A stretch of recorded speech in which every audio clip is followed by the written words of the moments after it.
Okay guys, so what I have here is just a recap of the workflow that we discussed on Monday. And this recap should help you to come up with a workflow for you to create your mimic image for the presentation. Now, I want you to take a look on this workflow here, right? And based on this workflow, you can see the different stages that we would take. So first, we would need to select our reference image. Now, after we select the reference image, we need to determine our digital media function. So what do I mean by this? Well,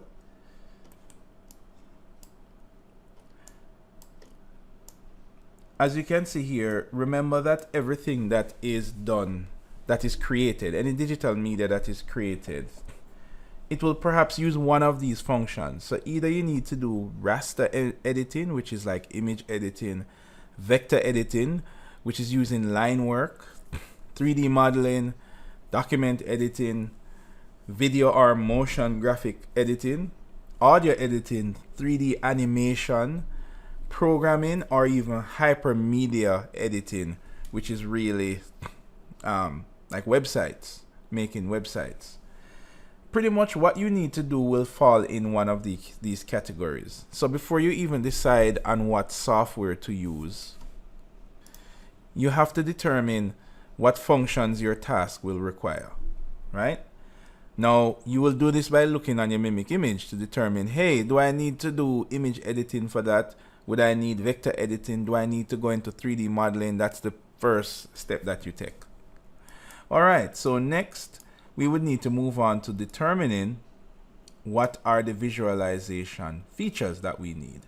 Now, to do this, what you're going to do is essentially look on your model and determine what do we think are the main features of this model. So as an example, if I look on this model here, I can say, okay, well, it definitely has hard shadows. Look at the line work. It definitely has clean line work. Look at the textures. It definitely does require some amount of texturing. And it also has 2D furnitures. So what I've done is basically just create a quick bullet list of the type of features that this visualization has. And this can help me now to determine what software that I'm going to use. Now, these are what I have here are representing all of the features that I've noticed throughout all of the mimic floor plan images that you've selected, right? So this will at least give you a head start. Now you can look at your mimics and determine what features this particular mimic has.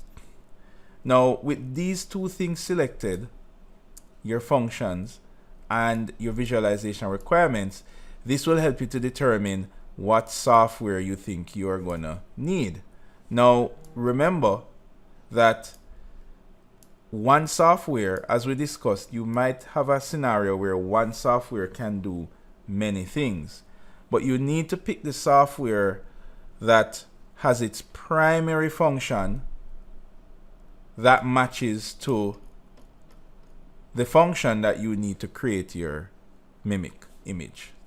So for example, if you know that you need a 3D modeling software, then you wouldn't try to do what you need to do in PowerPoint, for example, because PowerPoint is not a 3D modeling software. And you have already determined that a mimic that you select requires 3D modeling, for an example.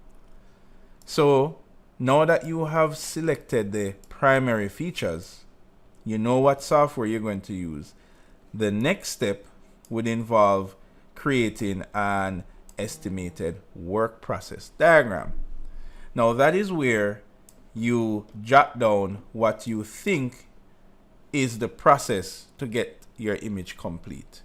So we had looked at this example and we said, suppose we wanted to get this image of this grill work in a rendering of a gate. What is the process that this would take? Now, even though we don't know how to use every software, we can still brainstorm a process. And what we brainstorm for this process is that, okay, well, we're going to use Illustrator because we want to convert the image of the grill work to vector work, line work. Now we may not know how to do that in Illustrator yet, but we know that Illustrator is a line work program, so we're going to put that on the workflow. Then next, we said we want to save it in a format that we can now import into 3ds Max. Now we might not know how to import it just yet, but we know that 3ds Max is a software that takes multiple forms of imports. So it's not about knowing everything what the program does, but it's about making an assumption and then using that assumption to create a workflow. Now, after you import the line work into Max, then you're going to use Max to extrude. There again, you don't know how to extrude, but you perhaps figure that this 3D program can perhaps extrude. And then you need to decide now, okay, should I save it as an FBX and carry it into Lumion to render, or do I just render it myself? So you might have different paths that you might take when you create this workflow.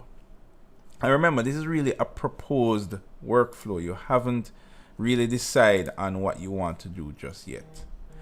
Now, after you create this proposed workflow, your next and most important step is to now do your research. And this usually entails finding the relevant tutorials and documentations. So in this case, in this example, I have put together 4 examples that I found instantly of techniques that would match the workflow needed to create your floor plan. And you can see here these tutorials that I found. They are readily available using Adobe Illustrator to create a floor plan. And basically, this is what it's about. You need to now test your workflow. Now, you've made your workflow before, so this is how you don't get lost. And this is why I suggest you don't just jump to a tutorial, because you need a plan to follow, and you have made your plan here. So once you make your plan, you're going to try and find tutorials that match your plan. So for example, you might find a tutorial that shows how to do a soft shadowed elevation in Illustrator. Maybe you're not doing an elevation, but you're doing a plan, but you can apply the same technique that you used for the elevation in your plan. The key thing is finding a tutorial that matches the feature that you want, and you already know the features that you have identified from your Mimic. Now, when you find these tutorials, you're going to put them together, you're going to watch them and deduce from them the features that you need to create your Mimic.